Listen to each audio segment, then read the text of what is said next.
Lovely. So I've just come across something which I need to show you, you need to be aware of. And I don't want the air circulating freely in here. So as you can see, I've got a mask on. It's an FFP3, so it's the best mask you can get. Well, it's something which faces anybody renovating an older property. Now, the thing which caught my eye are these blue tiles. Now, you can't see a lot at the moment, but if you look over here, can you see those blue tiles, look, with those white sort of striations? They've got those funny lines on, haven't they? Now, they are absolutely typical of old vinyl tiles which have asbestos in. So if you ever see anything like this, you've got to take every precaution basically, because there's a very high probability that these tiles have asbestos in. Now, the tiles themselves do represent a low risk. However, it's when they're broken up and you get bits flying everywhere that the problem occurs. Now, as we can see, these tiles are broken, they are damaged, and obviously they've just been sort of pulled up by somebody. Now, what I'm going to do is just take 10 minutes out just to think about the best way to deal with this, because as I say, it's highly likely that these tiles have an asbestos content, and obviously with that information, with that knowledge, why do you not act upon it if you can identify a foreseeable risk?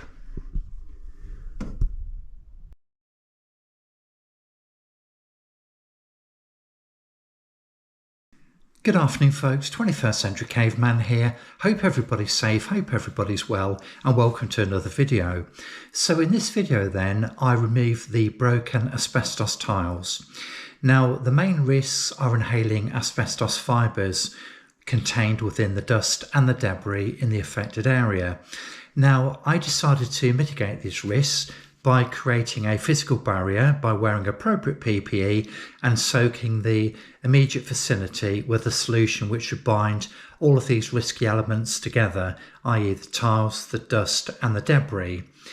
Now, it's also important to reiterate that I chose to use a low pressure spraying device which would release the solution gently rather than something which is very powerful and would create a powerful aerosol effect which may disturb and scatter any settled dust and materials in that area. So my initial thoughts then were to use a water and PVA solution mixed round about 5 to 1. So we're talking 5 parts water to 1 part PVA, and this is what you would typically use to seal dusty surfaces before plastering, or indeed any surfaces before any other treatments.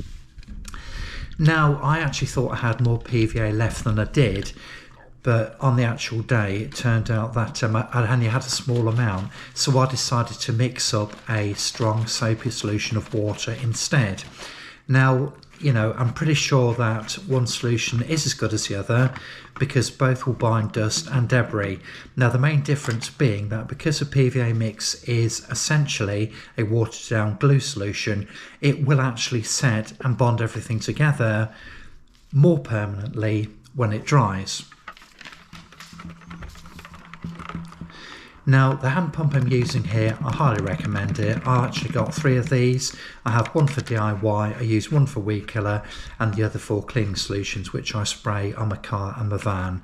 Now, I bought these from Screwfix. I bought these about 3 or 4 years ago for about £8, and I believe the current price is about £12. But they are absolutely superb value for money, and I doubt whether you'll get better value anywhere else at this time. Now, as far as the plastic sheet's concerned, I wanted to create a transparent physical barrier between myself and the area which I was spraying. Now, I chose to use the carpet protector because it is very sticky on one side, and my hope was that it would catch any dust or light debris floating around that area, especially after I'd sprayed it. and I still do believe that it is the best option, but it is difficult to use if you're doing this on your own, because it does stick to itself very easy. And also, if you've got two bits together or nearby, the static does draw them together, and you know, if you're trying to stick them, it can be a bit of a mess and not always successful. So anyway, basically I would suggest that if I was on my own again, I'd probably just use a polythene sheet cut to size.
So as we can see then, if you're able to make a screen and weight it at the bottom, this works very well indeed, providing you've actually made the screen outside the area concerned.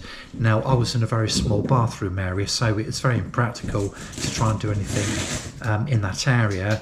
So I did this then using one of the banisters in the hallway, and as you can see, I weighted it down at the bottom, and this works an absolute treat.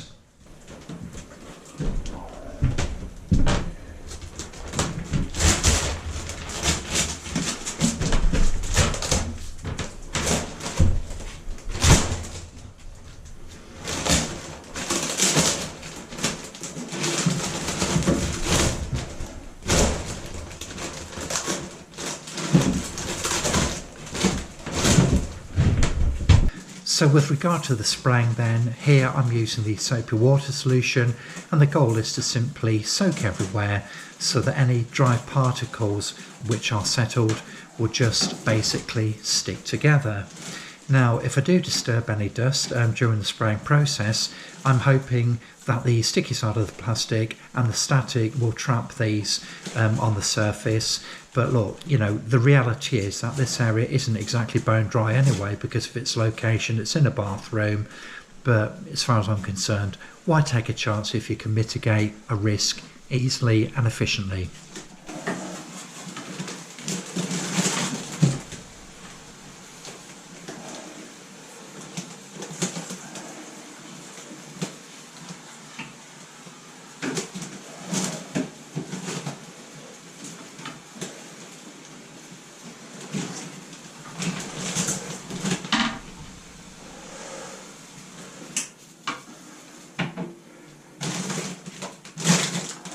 Now, just in case anybody's wondering about the flooring and the effect the spray might have on there. Now, the flooring then is just made up of a couple of chipboard panels, 8x4s I believe, and I will be replacing these anyway. So yeah, it's fair to say that if you have water and chipboard, then basically you've got Weetabix. And also, if you want to seal anything to the surface after it's had a soapy water solution or a PVA mix, yeah, it might create a problem. But as I say, I'm not bothered about that in the slightest, because I will be replacing this flooring anyway with some plywood, something which is going to be a lot stronger and more resistant to water leaks, that sort of thing.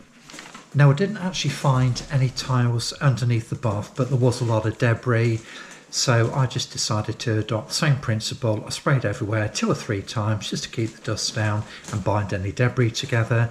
And the fact is, whoever did this job initially, I'm sure they didn't take too much care, so therefore, although there weren't any tiles in that immediate area, it may well be the case that you might have some asbestos fibres trapped with the dust and the debris. So anyway, look, better to be safe than sorry. I just soaked absolutely everywhere just to make sure, and I know I've probably gone over the top on this, but at the end of the day, it's what made me feel happy, comfortable and safe at that time.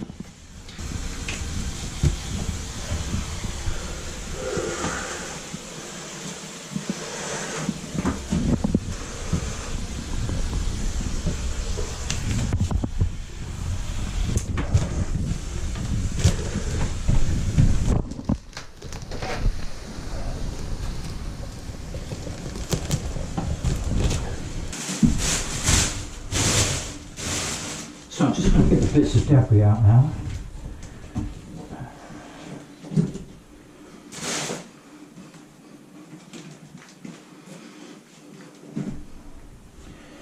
That's the offending article up.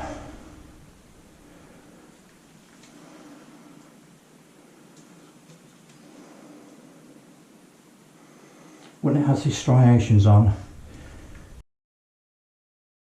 just be very, very cautious. Work on the basis that it does contain asbestos. That's your best bet.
So it's absolutely soaked down here, but just don't want to take any chances basically.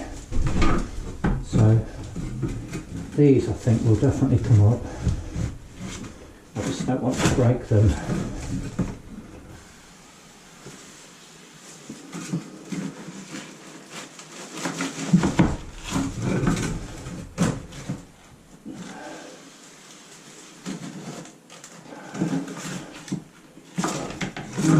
Piece of cake.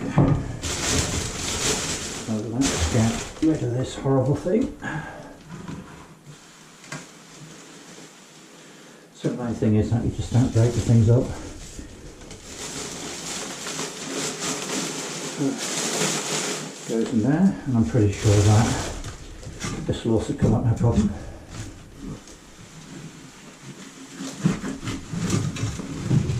As we can see, look, I mean, the straw now is soaked. Just need to be very careful. I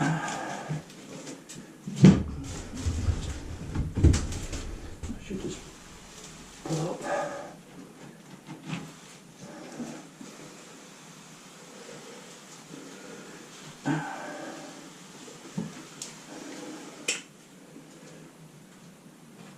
Nice and gently. There we go.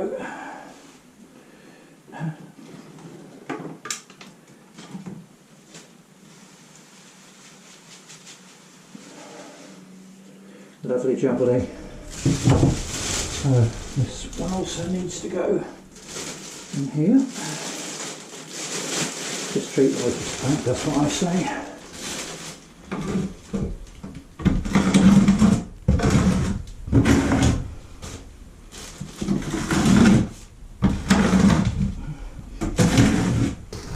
It's all the nice sludge, which is what you want.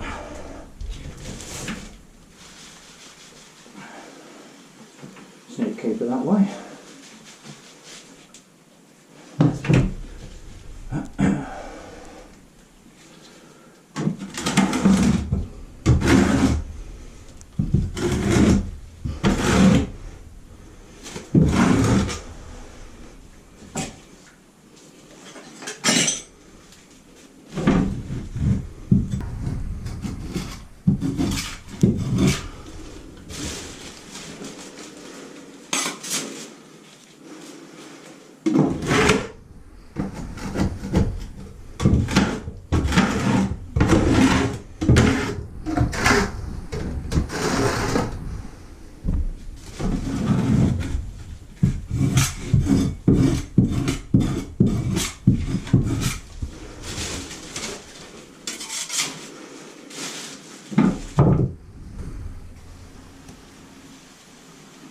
As I say, you want to do this at a distance so that the force of the water coming out of this nozzle doesn't scatter any dust if there's any in the area. But as we can see, this is thoroughly soaked. Look, I know I'm going over the top here, but what the hell, why not, eh? So that's more than enough.